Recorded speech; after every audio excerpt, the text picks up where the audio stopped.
Welcome to this explainer. Today, we're unpacking a massive, fascinating 200-year journey. We're looking at how British legislation, kind of accidentally, laid the groundwork for the world's largest democracy. You know, the Indian Constitution wasn't just created overnight. It evolved through this incredibly long string of administrative reforms, political struggles, and laws that were established over centuries. Right. Let's just dive straight into this historical puzzle. Because we're starting with a premise that sounds, honestly, a bit dystopian, but it is entirely true. I mean, how exactly does a trading company end up ruling all of India? Think about that. A company that literally just showed up for business, slowly captured politics, controlled entire kingdoms, and eventually governed millions of people. It's wild. To make sense of it all, we'll follow a strict chronological arc today. We're dividing our journey into two main eras, company rule and crown rule. Specifically, we'll cover the rise of the company, centralizing British power, the Great Revolt, the crown taking control, the road to freedom, and finally, the roots of the Constitution. Okay, Section 1, Rise of the Company, the shift from trade to territory. So, the story officially kicks off back in 1600.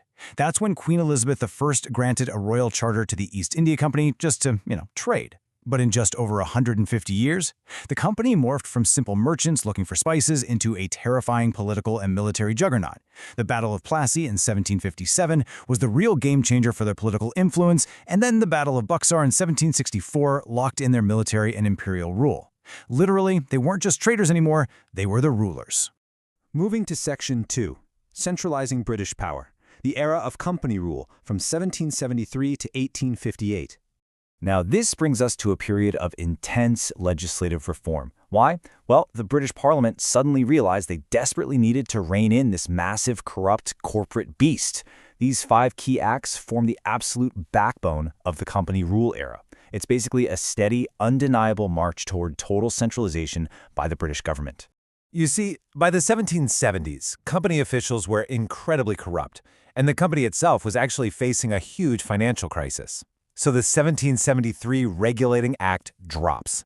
This is absolutely crucial because it's the very first time the British Parliament directly steps in to manage Indian administration. They bumped up the Governor of Bengal to the Governor-General of Bengal, making Warren Hastings the first guy to hold that title, and they set up a Supreme Court at Calcutta in 1774. This was step 1 of official, formal control. Then comes Pitt's India Act of 1784, which is brilliant in a purely bureaucratic way. It set up a strict system of dual control, basically splitting the business from the empire. So, political matters, those went to a newly created Board of Control managed by the British government. But the commercial activities, the actual money-making, stayed firmly in the hands of the East India Company. As we push into the 19th century, we hit 3 massive milestones. In 1813, the company's trade monopoly finally ends, and we actually see the first official British funds thrown into education in India. Fast forward to 1833, and centralization peaks. Lord William Bentinck becomes the first Governor-General of India, and the company is stripped down to purely an administrative body, no more business. Finally, 1853 lays the foundation for modern administration.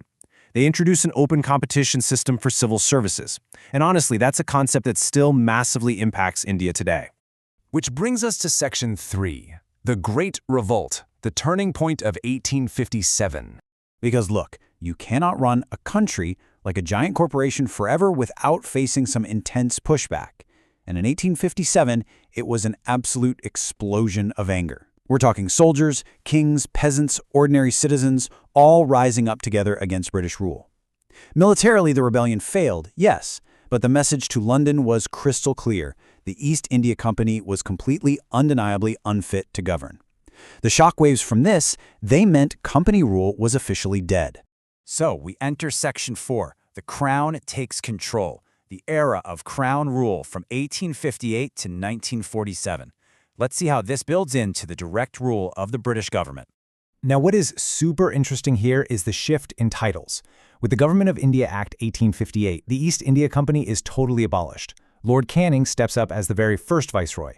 That title change is huge. It symbolized that India was now directly under the British monarchy. The viceroy was the literal representative of the crown, completely replacing that old corporate administrative head. This new Crown rule era brought along steady but very carefully calculated legislative changes. Naturally, Indians were demanding a real voice in their own governance. So over the next few decades, the British roll out a series of councils acts and reforms, kind of slowly cracking open the doors of administration. Let's actually break down these shifts because they really matter.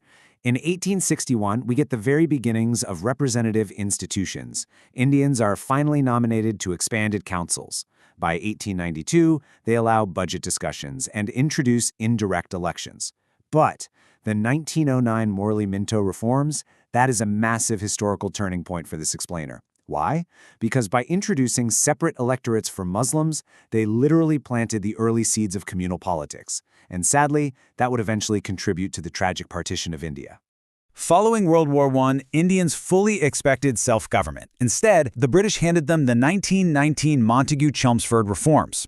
This act introduced a really complex but super vital concept called diarchy. If you're taking notes, just remember this simple formula. Reserved plus transferred equals diarchy. Basically, the British hoarded all the crucial reserved subjects for themselves and tossed the less critical transferred subjects over to Indian ministers. And that brings us to Section 5, the road to freedom, the final acts of British India. We're nearing the climax of this whole legislative journey now, driven by just immense public resistance, like the huge protests against the All-British Simon Commission back in 1977. And this leads us to the 1935 Act. Arguably, this is the most critical legislative turning point in our entire story. It completely rewired the government and economy just a decade before independence. It proposed an all-India federation, introduced provincial autonomy, and established massive, heavy-hitting institutions like the Federal Court and the Reserve Bank of India. Actually, a ton of these exact administrative provisions became the direct blueprint for the future Indian Constitution. And finally, we reach the 1947 Indian Independence Act. This is the momentous legislation that formally ended nearly 2 whole centuries of British rule. It established sovereign constituent assemblies and created 2 independent nations, India and Pakistan. On August 15, 1947, the era of Crown rule finally came to a close, bringing this hard-fought freedom, but also, of course, alongside the deep, deep pain of partition. So, let's wrap this up with Section 6, Roots of the Constitution, the Legacy of British Acts. You might be wondering, why does this dense 200-year timeline matter so much to us today? Well, these milestones, from Parliament stepping in back in 1773 all the way to the massive structural changes of 1919 and 1935, they map out the exact stepping stones to a modern state. Every single one of these laws was a building block. Because, the Indian Constitution didn't just magically appear out of thin air. It directly inherited and adapted these critical frameworks from the very British laws we just walked through. The entire parliamentary government structure, the rule of law, the cabinet system, formal legislative procedures, even single citizenship, all of these have deep, deep roots in this specific legislative history. So, I'm going to leave you with a question to chew on. Which piece of this 200-year legislative history do you think shapes Indian democracy the most today? Think about it. Because as we've seen in this explainer, this isn't just dry history in a textbook. From a random trading company taking over a subcontinent to the painfully slow transfer of power, this is the living, breathing political biography of India.